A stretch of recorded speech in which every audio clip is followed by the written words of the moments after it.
Este é o programa Esperança Viva, apresentando a palavra de Deus que é viva e eficaz. Ouça agora a mensagem da palavra de Deus com o pastor Newton Lima. Olá, querido ouvinte, que alegria poder falar contigo neste momento. O título da nossa mensagem de hoje é Como, Quando e Onde Orar. Você acha que deve haver um lugar específico, um horário próprio e uma maneira adequada de orar? A oração que o Senhor ensinou aos seus discípulos nos dá uma ideia clara de como orar. Mas o Senhor foi acrescentando orientações na medida em que os apóstolos iam participando do maravilhoso ministério de Jesus. Antigo e Novo Testamento iluminam este tema. Na Bíblia, a fonte inspiradora, encontramos respostas para perguntas como essas. Devemos sempre ter um horário fixo, um lugar definido ou uma forma já estabelecida para a oração? Temos que ir sempre à igreja para orar? Ouça as palavras de Jesus. Tu, porém, quando orares, entra no teu quarto e, fechada a porta, orarás a teu pai que está em secreto. E teu pai que vê em secreto te recompensará. Mateus 6, versículo 6. A oração pública tem o seu lugar no culto a Deus, mas a oração particular, pessoal, é a fonte de poder para cada ser humano que acionar esse recurso espiritual. Note bem em Mateus 14, versículo 23, qual o método que Jesus usava para a sua devoção secreta. E, despedidas as multidões, subiu ao monte, a fim de orar sozinho. Em caindo a tarde, lá estava ele, só. Com que frequência devemos orar? O apóstolo Paulo instruiu a igreja de Éfeso a orar sempre, no sentido de estar em constante ligação com o Pai Celestial, sintonizados com ele.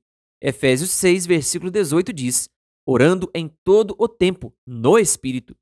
Quando o apóstolo recomenda orai sem cessar, 1 Tessalonicenses 5, versículo 17, ele está inspirando os fiéis a permanecerem sempre em atitude de oração.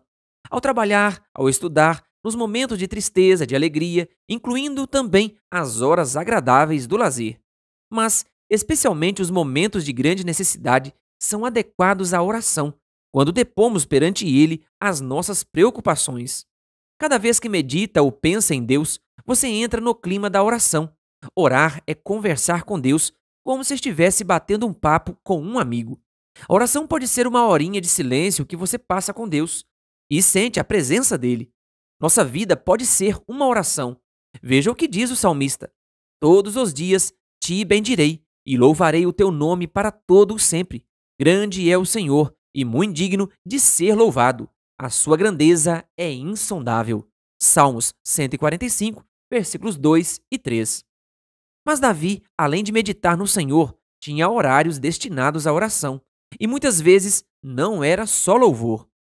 Frequentemente desabafava os sentimentos e mágoas, como se fosse qualquer ser humano. Veja o que ele escreveu. À tarde, pela manhã e ao meio-dia, farei as minhas queixas e lamentarei, e ele ouvirá a minha voz. Salmos 55, versículo 17. Como é bom ter a certeza de que o Senhor nos ouve sempre. Jesus afirma que o Pai deseja ouvir as nossas orações, porque Ele é bom e tem um amor grande por todos nós. Se vós, que sois maus, sabeis dar boas dádivas aos vossos filhos, quanto mais vosso Pai que está nos céus dará boas coisas aos que lhe pedirem. Mateus 7, versículo 11.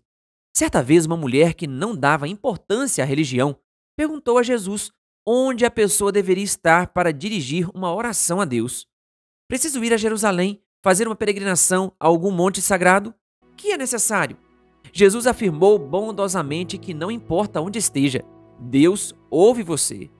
Em João 4, versículos 21 e 23, nós lemos: Mulher, podes crer-me, que a hora vem, quando nem neste monte, nem em Jerusalém adorareis o Pai. Vem a hora, e já chegou, quando os verdadeiros adoradores adorarão o Pai em espírito e em verdade, porque são estes que o Pai procura para seus adoradores.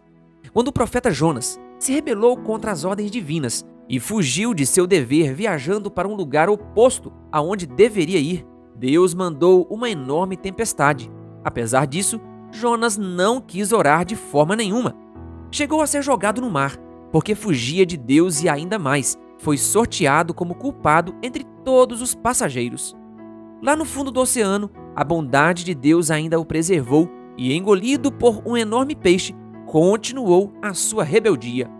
Ao final de 3 dias, quando o pouquíssimo oxigênio se esgotava, orou e foi espirrado numa praia, perto de onde o Senhor queria que ele fosse.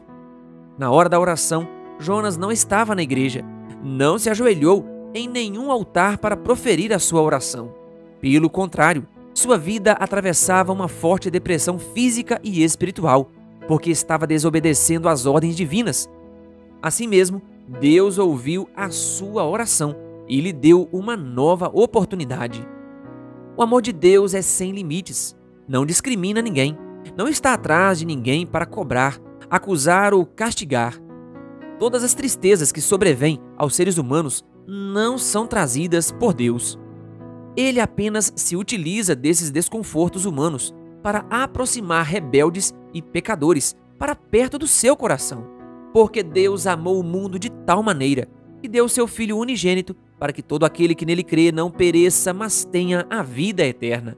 João 3, versículo 16. E o apóstolo Paulo acrescenta um argumento fortíssimo. Aquele que não poupou a seu próprio Filho, antes por todos nós o entregou, porventura não nos dará graciosamente com ele todas as coisas? Romanos 8, versículo 32. O Salvador contou a experiência de 2 homens que foram à igreja para orar, um fariseu e um publicano. O fariseu tinha um belíssimo cartaz entre os sacerdotes. Ao contrário, não iam com a cara do publicano e por isso o desprezavam e não acreditavam nele.